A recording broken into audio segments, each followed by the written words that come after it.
అది నా బిడ్డరా, అది నీతో ఎట్లొస్తుందో నేను చూస్తా. అది నా పిల్లరా, ఎట్లా రాదు నేను కూడా చూస్తా.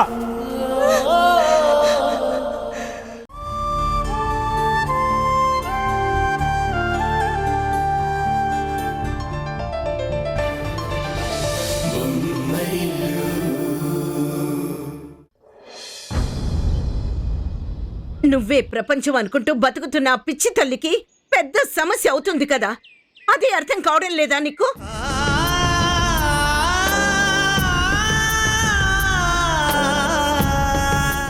నీ జీవితంలో మరో స్త్రీ ఉందన్న ఊహని కూడా తను తట్టుకోలేదు.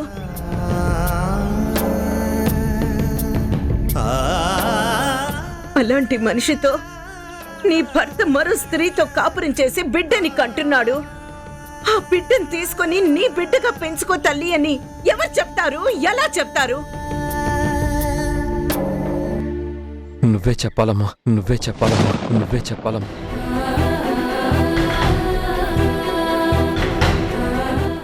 ఎలాగోలా నువ్వే చెప్పాలి.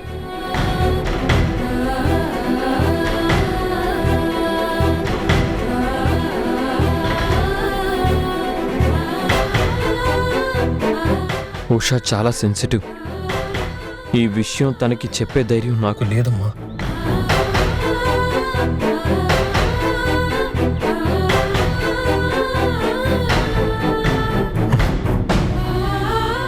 చెప్పాక తను నా వైపు చూసే చూపు నేను తట్టుకోలేను. ఆ శక్తి కూడా నాకు లేదు.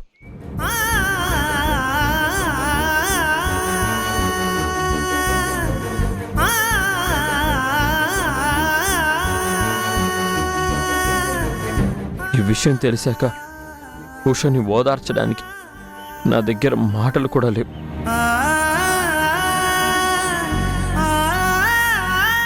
అలా తనని ఓదార్చి తన బాధని తగ్గించి ఆ బిడ్డని తీసుకోమని చెప్పే శక్తి నాకు లేదు. ఒక్క మాటలో చెప్పాలంటే ఈ తప్పు ఒప్పుకొని తన ముందు నిలబడే అర్హత కూడా నాకు లేదు.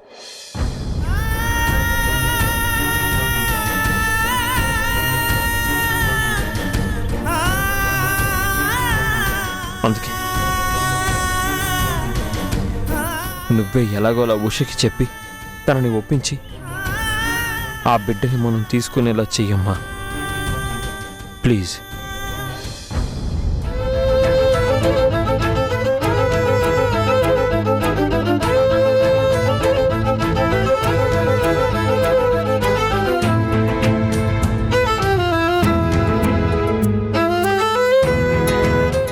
పాపం తను అంతలా ప్రాధేయపడుతున్నారు కదా అత్తయ్య, తను చెప్పినట్టు చెయ్యొచ్చు కదా. వద్దు, ఎవ్వరూ ఏం మాట్లాడొద్దు.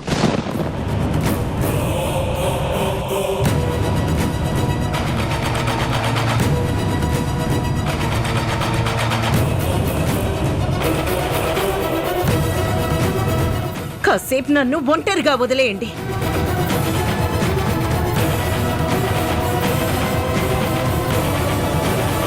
వదిన గారు,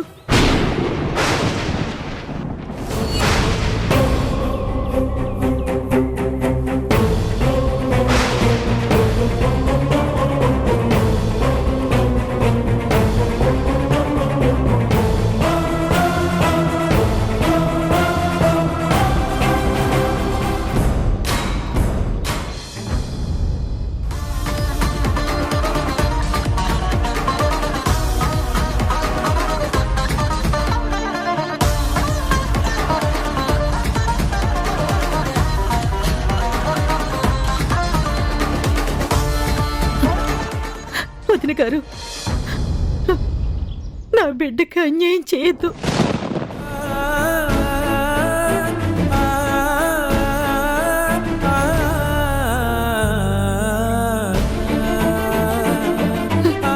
అయ్యో, వదినా ఏంటిది? బిడ్డలు పుట్టలేదన్న కారణంతో అల్లుడు గారికి వేరే పెళ్లి చేసి నా బిడ్డకు అన్యాయం చేయొద్దు వదిన గారు.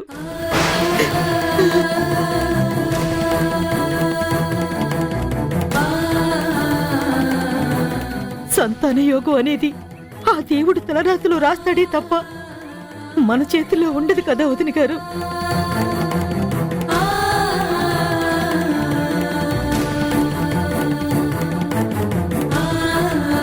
ఆడపిల్లల్ని కనగలం గాని వాళ్ళ తలరాతల్ని కనలేం కదా.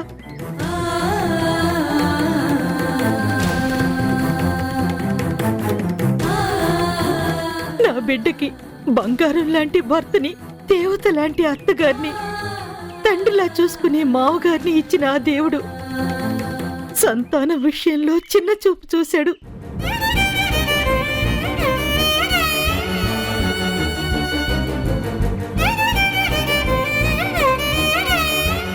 ఆ దేవుడు చిన్న చూపు చూసినా మీరు మాత్రం పెద్ద మనసు చేసుకుని నా బిడ్డ పరిస్థితి అర్థం చేసుకోండి.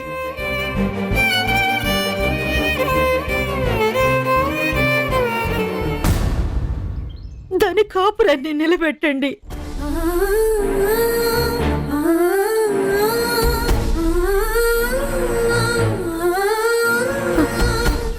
బాబు, ఆ రోజు నీ కాళ్ళు కడిగి కన్యాదానం చేశాం.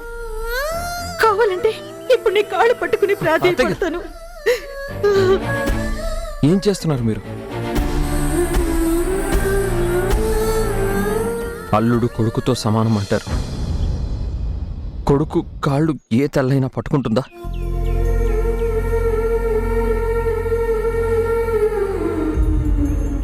వదినా,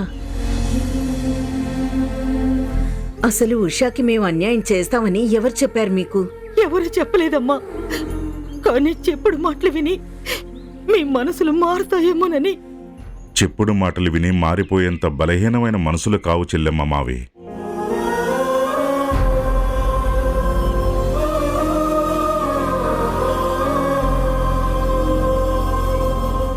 నువ్వేం భయపడకమ్మా.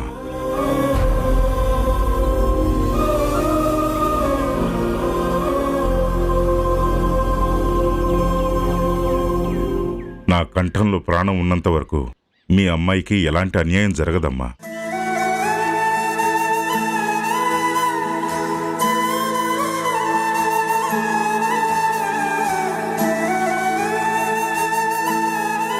అవునమ్మా, ఉషా మాకు కోడలు మాత్రమే కాదు, ఈ ఇంటి కూతురు కూడా.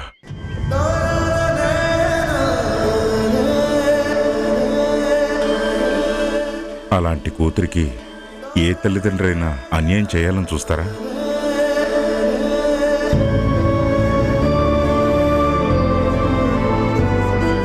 వదినా, నేను మీ అన్నయ్య గారు కల్లో కూడా అలాంటి ఆలోచనలు చెయ్యం. మమ్మల్ని నమ్మండి. నా కూతురికి పెళ్లి చేసి పుట్టింటి నుంచి అత్తారింటికి పంపించాననుకున్నాను. కానీ ఇప్పుడు అర్థమైందమ్మా, పుట్టింటి నుంచి మరో పుట్టింటికి పంపించానని.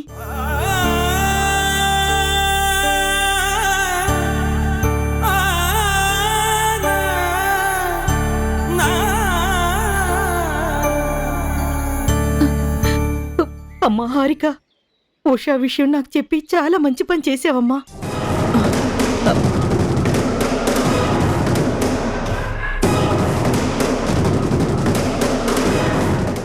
లేకపోతే ఇటువంటి పరిస్థితుల్లో ఉషాకి తల్లి ఓదార్పు కూడా దక్కేది కాదు.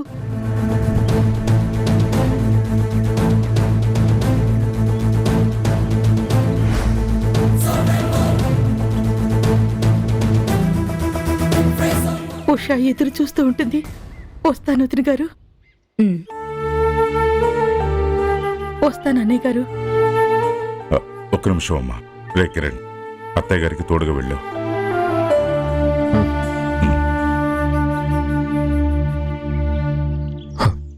అమ్మా,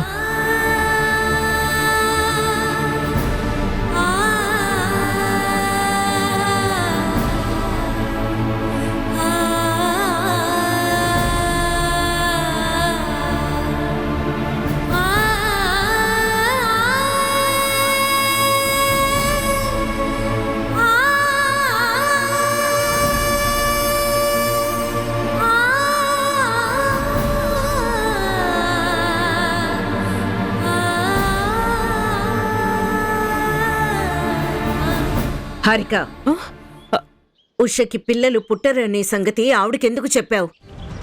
ఇలాంటి పరిస్థితుల్లో ఆడపిల్లలకి తల్లి ఓదార్పు అవసరం కదా అత్తయ్య, అందుకే చెప్పాను.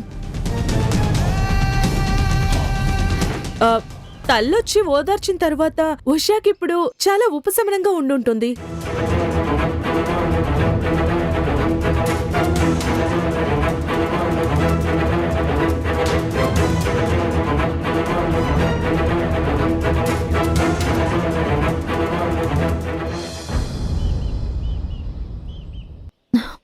ఏంటే నువ్వనేది?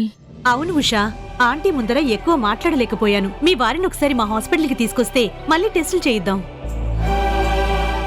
నీకు పిల్లలు పుట్టకపోవడం అనే ఛాన్సే లేదు. ఒకసారి ఒక ల్యాబ్లో చెక్ చేశాక మళ్ళీ ఎన్ని ల్యాబ్స్లో చూపిస్తే మాత్రం ఏం లాభం? ఒక్కోసారి కొన్ని ల్యాబ్స్ లో టెస్ట్ రిపోర్ట్స్ కరెక్ట్ గా ఉండవు. వాల్యూస్ లో కొన్ని చోట్ల తేడాలు వస్తాయి. అందుకని మా ల్యాబ్ లో ఒకసారి టెస్ట్ చేయిద్దాం. ప్లీజ్ ఒప్పుకో. కుదరదే, ఆయన్ని మళ్ళీ టెస్ట్లకు తీసుకురావడం కుదరదు. యాక్చువల్గా మొన్న టెస్ట్లకు రావడమే ఆయనకి ఇష్టం లేదు. మా అత్తయ్య గారి మాట కాదనలేక వచ్చారు.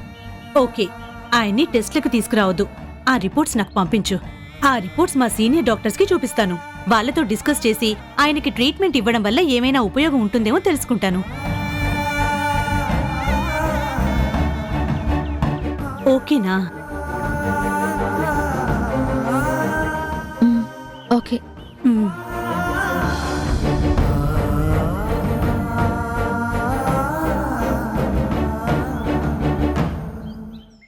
అమ్మ ఉషా, ఇదేంటి వీళ్ళిద్దరూ కలిసొచ్చారు?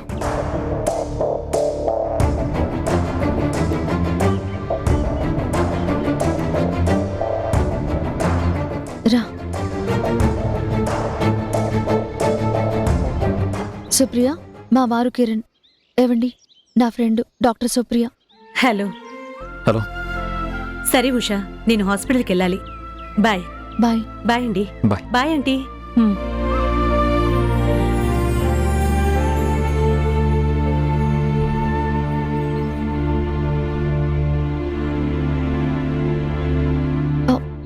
మీరిద్దరూ ఎక్కడ కలిసారమ్మా? మీ అత్తగారింట్లో. అక్కడికెందుకు వెళ్ళావు?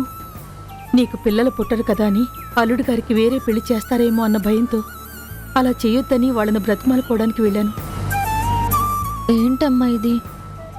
వాళ్ళు అలా ఎందుకు చేస్తారనుకున్నావు? ఏమోనే, నా భయాలు నాకుంటాయి కదా. అయినా వాళ్లతో మాట్లాడాక అలా చేయరని నమ్మకం వచ్చింది. ఏ దేవుడైనా కరుణించి నీ కడుపునొక్క కాయ కాస్తే చాలు.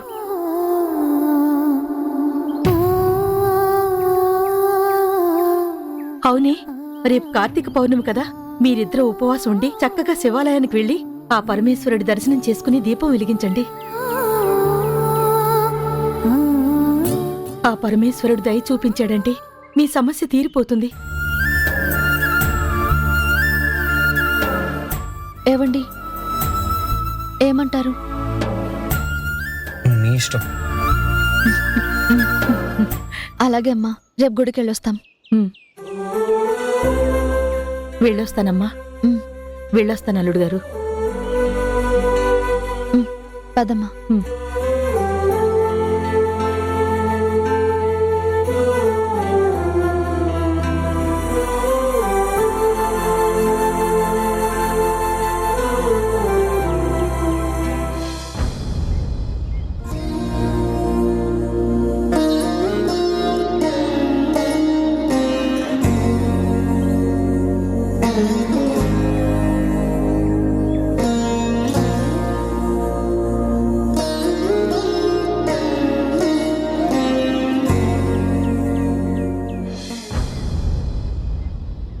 అబ్బబ్బబ్బా, ఆప్తావా నీ నసా?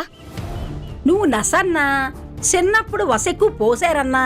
నీ మంచి కోసం నాను చెప్పేది నానెప్పుడు చెప్తూనే ఉంటానమ్మా. ఆస్తిపాస్తులు ఎంతున్నా అవి అనుభవించడానికి వారసుని లేకపోతే ఎందుకమ్మా అవి? రేపు కార్తీక పౌర్ణమి. నా మాటిని నువ్వు మీ ఆయన కలిసి శివాలయంకెళ్ళి 365 ఒత్తులతో దీపారాధన చేసి శివయ్య దర్శనం చేసుకొని రండి.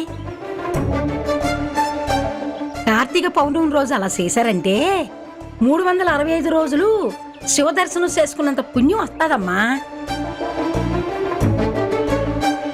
సంవత్సరం అంతా నువ్వు చేసిన పాపాలకి పరిహారం జరుగుతుంది. అంటే ఏంటి? సంవత్సరం అంతా నేను పాపాలు చేస్తూ ఉన్నానా? ఆ పాపాలకి పరిహారం జరగడం కోసం రేపు గుడికెళ్ళి పూజ చేయాలా? అది కాదమ్మా నా ఉద్దేశం. నీ ఉద్దేశం నాకు అనవసరం. నా ఉద్దేశం ఏంటో తెలుసుకో. కష్టాలు కన్నీళ్లు ఉన్నవాళ్లే గుళ్ళకెళ్తారు, దీపాలు పెడతారు, పూజలు చేస్తారు. నాలాంటి ఆస్తుపరులకి ఆ అవసరం లేదు, రాదు. నడమంతపు సిరి నరాల మీద పుండు లాంటిది. అది చూసుకొని మిడిసిపడిపోతే ఆ పుండు మీద దేవుడు కారం జల్లుతాడు.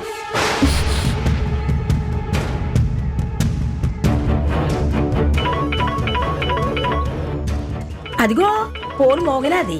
నువ్వు కాసేపు ఉంటావా? ఈ టైంలో pharma company general manager case phone చేస్తున్నాడంటే కంపెనీలో ఏదైనా ప్రాబ్లం వచ్చింటుందా? హలో. నమస్తే మేడం. నమస్తే కేశవ్, చెప్పండి. Any problem? ప్రాబ్లం కాదు మేడం, మీకు గుడ్ న్యూస్ చెప్దామని ఫోన్ చేశాను. గుడ్ న్యూసా? ఏంటి? ఫార్మా కంపెనీ టేకప్ చేసిన తక్కువ పీరియడ్లోనే సంజయ్ గారు ఎక్కువ ప్రోగ్రెస్ చూపించారు.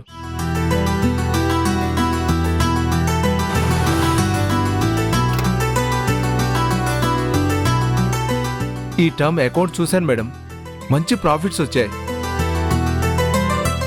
ఫార్మా ఇండస్ట్రీ ఫీల్డ్లో సంజయ్ గారి పేరు మారుమోగిపోతుంది మేడం. అవునా? Thank you very much.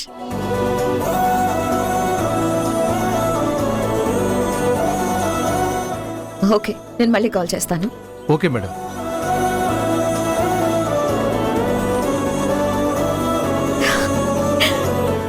Sanjay, congratulations.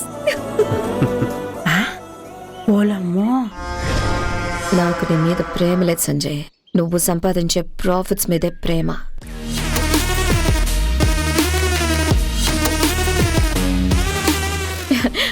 మొత్తానికి ఫార్మా ఇండస్ట్రీని షేక్ చేస్తున్నావు. మన కష్టానికి దేవుడు ఆశీస్సులు కూడా ఉన్నప్పుడే మంచి ఫలితాలు వస్తాయి. ఇదంతా దేవుడి దయ. అవునవును, దేవుడి దయలేందే ఏది జరగదు. రేపు కార్తీక పౌర్ణమి కదా, మన ఇద్దరం గుడికెళ్ళి స్వామివారిని దర్శనం చేసుకుని వద్దాం. వెళ్దాం. ఏంటత్తా అలా చూస్తున్నావు? ఆయన ఫార్మా కంపెనీ నెంబర్ 1 ప్లేస్ కి రావాలని, మంచి లాభాలు రావాలని రేపు గుడికెళ్ళి పూజ చేయించొస్తాం. పద సంజయ్, ఆఫీస్ లో బాగా అలసిపోయి ఉంటావు, ఫ్రెష్ అవుదు గాని రా. మొగుడు మీద ప్రేమతోనో దేవుడి మీద భక్తితోనో నువ్వు గుడికి వెళ్ళటం లేదని, మొగుడు సంపాదించిన లాభాలు నొక్కిడి కోసమే ఇలా నాటకాలు ఆడుతున్నాని నాకు తెలిసినయ్యే నీ దొంగ యాసాలు నువ్వును. కిరణ్ మా విషయం వాళ్ళ అమ్మగారి ద్వారా ఉషకి చెప్పిస్తాను అన్నాడు. ఆవిడ చెప్తుందా? చెప్పినా ఉష యాక్సెప్ట్ చేస్తుందా? తనకి పిల్లలు పుట్టే అవకాశం లేదు కాబట్టి నా బిడ్డని తీసుకుని తన బిడ్డగా పెంచాలని ఆశపడుతుందేమో. ఉషకి ఆ మాత్రం ఆశ కలిగి ప్రస్తుతానికి నన్ను యాక్సెప్ట్ చేసినా చాలు. ఆ తర్వాత దాన్ని కిరణ్కి శాశ్వతంగా దూరం చేసి కిరణ్ భార్యగా నేను దాని స్థానంలోకి వెళ్తాను. హలో అక్క. హలో పల్లవి, ఏం చేస్తున్నావు? భవిష్యత్తు గురించి ఆలోచిస్తున్నానక్క. నువ్వేం ఆలోచించక్కర్లేదు, నీ భవిష్యత్తు చాలా బాగుంటుంది.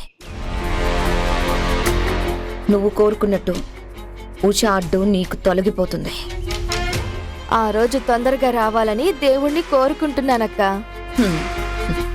ఇంట్లో ఉండి దేవుణ్ణి కోరుకోవడం కాదు. రేపు కార్తీక పౌర్ణమి, కిరణ్తో కలిసి గుడికెళ్ళి నీ కోరిక దేవుడికి చెప్పు, తప్పకుండా నీ కోరిక తీరుస్తాడు.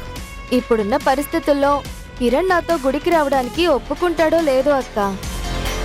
ఒప్పించాలి పల్లవి, నువ్వే ఎలాగోలాగా కిరణ్ని ఒప్పించాలి. ఎలా ఒప్పించాలక్క? మా విషయం ఉషకి ఎలా చెప్పాలో, చెప్పాక ఉష ఎలా రియాక్ట్ అవుతుందో అన్న టెన్షన్లో ఉన్నారు ఆయన. కిరణ్ ఏ టెన్షన్లో ఉన్నా నువ్వు తనని ఎమోషనల్గా బ్లాక్మెయిల్ చెయ్యాలి. అలా చేస్తే చచ్చినట్టు నువ్వు ఎక్కడికి రమ్మంటే అక్కడికి వస్తాడు. ఎమోషనల్ బ్లాక్మెయిలా అంటే? నీ కడుపులో పెరుగుతున్న తన బిడ్డని అడ్డం పెట్టుకుని నువ్వు ఎమోషనల్గా బ్లాక్మెయిల్ చేయాలి. తాళి కట్టించుకోకపోయినా నీ బిడ్డకి తల్లినవుతున్నాను కాబట్టి నీ భార్యగా కాకపోయినా నీ బిడ్డకి తల్లిగా అయినా కార్తీక పౌర్ణమి రోజు నీతో కలిసి గుడికి వెళ్ళాలని అనుకున్నాను. అలా అనుకున్నాను కాబట్టి గుడికి వెళ్ళకపోతే కడుపులో ఉన్న నీ బిడ్డకి ఏమైనా జరుగుతుందేమోనని భయంగా ఉంది అని అంటూ సెంటిమెంట్ డైలాగులు కొట్టి ఎమోషనల్గా బ్లాక్మెయిల్ చేశావనుకో, చచ్చినట్టు ఆ కిరణ్ గుడికొస్తాడు.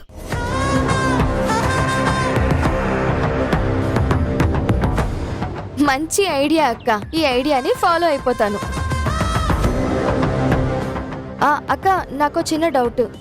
రేపు ఉష కూడా తనతో కలిసి గుడికెళ్ళాలి అనుకుంటుంది కదా, మరి నాతో ఎలా వస్తాడు? నీతోనే వస్తాడు. ఎలాగంటే ఉష గుడికి రాకుండా నేను చేస్తాగా. థ్యాంక్ యూ అక్క, థ్యాంక్ యూ సో మచ్. ఉంటాను.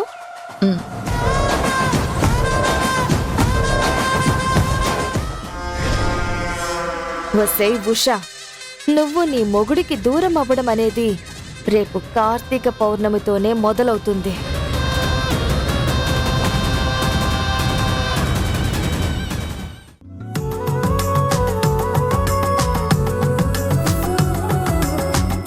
నువ్వు ఉండమ్మా, నేనే ఇస్తాను. ఆ మొక్క ముందు కలిపిన స్వీట్ ఉషాకిచ్చేసావా? వదినా, వదినా.